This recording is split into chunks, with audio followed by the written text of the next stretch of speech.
Welcome back. I'm Deborah Cruz, and this is the last segment of our podcast on sociograms.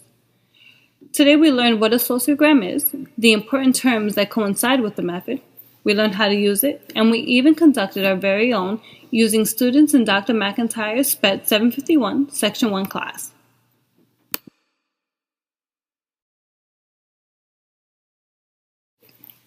Now, what are some of the pros and benefits of working with sociograms? It allows students to work with a chosen partner. This gives students a sense of control, an environment that they usually have none in. Choosing partners may seem like a great motivational tool for students, as they are able to work with a partner they get along with and choose because they probably feel really comfortable working with this said individual.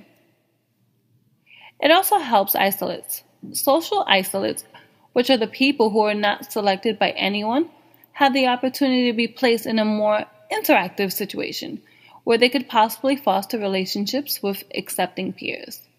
These students might be perceived negatively by their classmates and could be provided training in social skills to further assist them in the future. We also encourage a diverse learning environment. Students will be encouraged to work with different classmates and learn from one another. If used correctly, they will be encouraged to work with peers they don't normally interact with and develop an overall closer atmosphere in the classroom.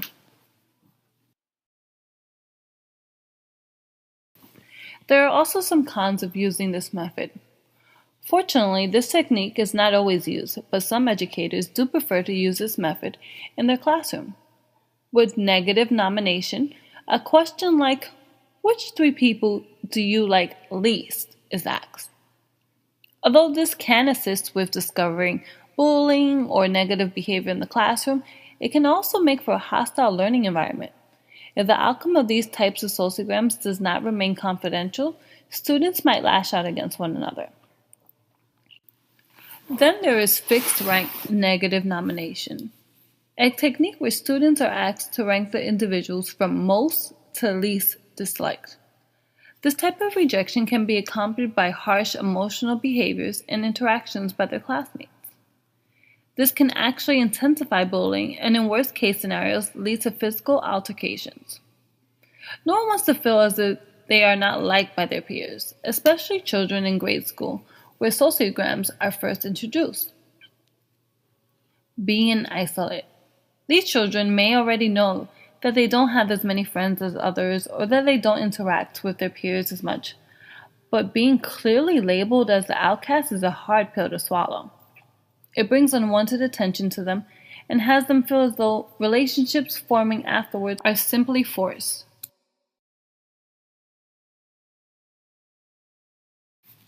Now that we discovered what a sociogram is, we spoke about the pros and the cons of sociograms.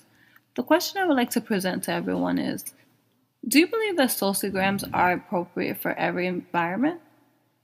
No. Well, that's personally my belief. If the outcomes of the results are shared with the students among the classroom, this can create feelings of resentment, embarrassment, jealousy, and even fear. For many students, that would be extremely overwhelming. And for students with special needs or emotional behavior disorders, this can set a huge trigger within them. It's important to know and understand the demographics of students that we work with, to be able to determine if they are mentally and emotionally capable of receiving this type of feedback. In the world of education, teachers must evaluate themselves and their classrooms for effectiveness. Although academic standards have taken a front seat in education, we must not forget about our students and how they're functioning as a group. In this slide, I listed the resources I use within my podcast if anyone out there would like to do further research on this particular method. It was definitely an interesting topic. A special thank you to Dr. McIntyre, as I use his Behavior Advisor website to grasp a detailed definition of what sociograms are. So below you'll see some of the 3 websites that I use that were really helpful.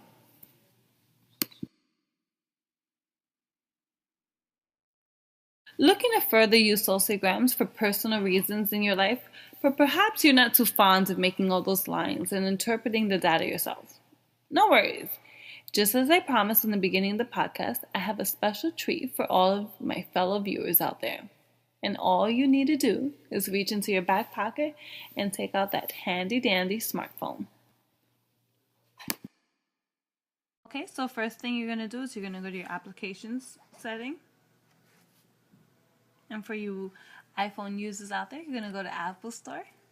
And in the search button, you're going to type in, as you see, I already did it, Sociogram. And we're actually going to click on the first button. And it's actually extremely inexpensive, only $1.50, which is probably cheaper than my coffee this morning.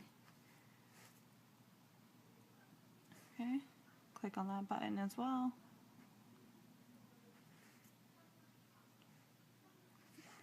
Don't forget to accept the fees. So here I already went ahead and I actually downloaded the new program. And as you can see, there's a button where you can press create a new sociogram or view demo data. So we're going to do that one. And we can do it as a circle. It's actually pretty cool. I'll just put the back button here. But you're able to put the subject number, the choice, and your second choices as well. So this will just help you graph out the information for people who have a difficult time doing so themselves individually. So I feel like this new program is definitely can be really beneficial for teachers who really want to try to use this method in their classroom, but just, I guess, not quite sure how to do so. Again, this is Deborah Cruz from Dr. McIntyre's SPED 751 class, and I'm signing out. Here's my presentation on sociograms.